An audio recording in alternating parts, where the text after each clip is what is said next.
அன்பார்ந்த சகோதர சகோதரிகளே, உங்களுக்கும் உங்கள் குடும்பத்தில் உள்ள அனைவருக்கும் சமாதானம் உண்டாவதாக. ஆமென். அன்பார்ந்த சகோதர சகோதரிகளே, இன்றைய நாளின் தியானத்திற்காக நாம் எடுத்துக்கொண்ட இறை வார்த்தை புனித பவுல் கொரிந்தியருக்கு எழுதிய 2ஆம் திருமுகம் 2ஆம் அதிகாரம் 16வது இறை வார்த்தை.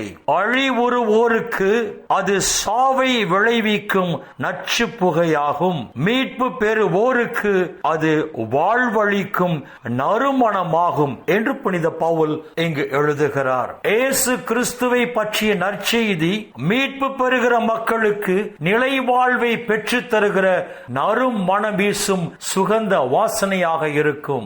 ஆனால் இயேசு கிறிஸ்துவை பற்றிய நற்செய்தி அழிவுறுகிற மக்களுக்கு 2ஆம் சாவாகிய நரகத்தை பெற்று தருகிற நச்சு புகையாக இருக்கும் என்று புனித பவுல் இங்கு குறிப்பிட்டு சொல்லுகிறார். இயேசு கிறிஸ்துவை பற்றிய நற்செய்தியை கேள்விப்பட்டு அதை ஏற்றுக்கொண்டு இயேசு கிறிஸ்துவோடு இணைந்து வாழ்கிற மக்கள் மீட்பு பெறுகிற மக்களாக இருப்பதால் இயேசு கிறிஸ்துவை பற்றிய நற்செய்தி அவர்களுக்கு நிலை வாழ்வை பெற்று தருகிற நறுமணம் வீசும் சுகந்த வாசனையாக இருக்கும். ஆனால் இயேசு கிறிஸ்துவை பற்றிய நற்செய்தியை கேள்விப்பட்டு அதை ஏற்றுக்கொள்ளாமல் அந்த இயேசு கிறிஸ்துவோடு இணைந்து வாழாத மக்கள் அழிவை நோக்கி செல்வதால் இயேசு கிறிஸ்துவை பற்றிய நற்செய்தி அவர்களுக்கு 2ஆம் சாவாகிய நரகத்தை பெற்று தருகிற நச்சு புகையாக இருக்கும் என்ற ஒரு அழகான கருத்தை புனித பவுல் இந்த இறை வார்த்தைகளில் பதிவு செய்கிறார்.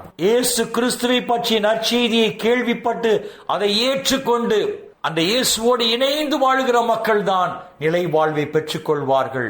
மாறாக இயேசுவை பற்றிய நற்செய்தியை கேள்விப்பட்டு அதை ஏற்றுக்கொள்ளாமல் அந்த இயேசுவோடு இணைந்து வாழாத மக்கள் நரகத்திற்கு செல்லுகிற மக்களாக இருப்பார்கள் என்று புனித பவுல் இங்கு அழகாக சொல்லுகிறார். அன்பார்ந்த சகோதர சகோதரிகளை, விண்ணக ராஜ்யத்தை சொந்தமாக்கிக் கொள்ள கடவுளால் தேர்ந்து கொள்ளப்பட்டு பெயர் சொல்லி அழைக்க பெற்ற மக்களாக நாம் இருப்பதால் இயேசு கிறிஸ்துவை பற்றிய நற்செய்தியை கேள்விப்பட்டு அதை ஏற்றுக்கொண்டு அவரோடு இணைந்து வாழ்வோம். அப்பொழுது இம்மையில் மட்டுமல்ல மறுமையிலும் நாம் நிலை வாழ்வை உரிமையாக்கிக் கொள்வோம். இந்த இறை சிந்தனைகளோடு நாம் ஜெபத்திற்குள் கடந்து செல்வோம். எங்களை நேசிக்கிற நல்ல பிதாவே, அப்பா, இந்த உலகில் இன்னும் ஒரு நாளை நீர் எங்களுக்கு சேர்த்து தந்தீரே.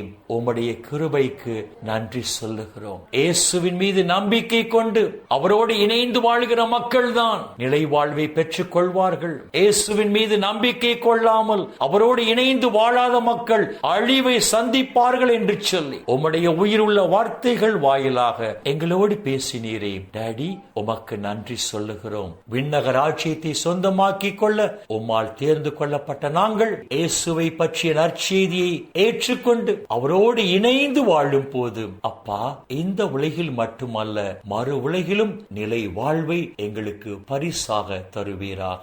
அப்பா பிதாவே, இந்த இறை செய்தியை கேட்கிற எல்லா மக்களையும் உம்முடைய பாதத்தில் அர்ப்பணித்து செபிக்கிறோம். அப்பா, இந்த இறை செய்தியை கேட்கிற மக்களுக்கு தேவரீர் நல்ல உடல் சுகத்தை தந்து இந்த நாளில் இவர்கள் தேவைகளை தேவரீர் நிறைவாக சந்தித்து இந்த நாள் முழுவதும் இவர்கள் மன நிறைவோடு, மன மகிழ்ச்சியோடு, மன அமைதியோடு, நலமோடு வாழ கிருபை செய்வீராக. இயேசுவின் பரிசுத்த நாமத்தில் செபிக்கிறோம் நல்ல பிதாவே.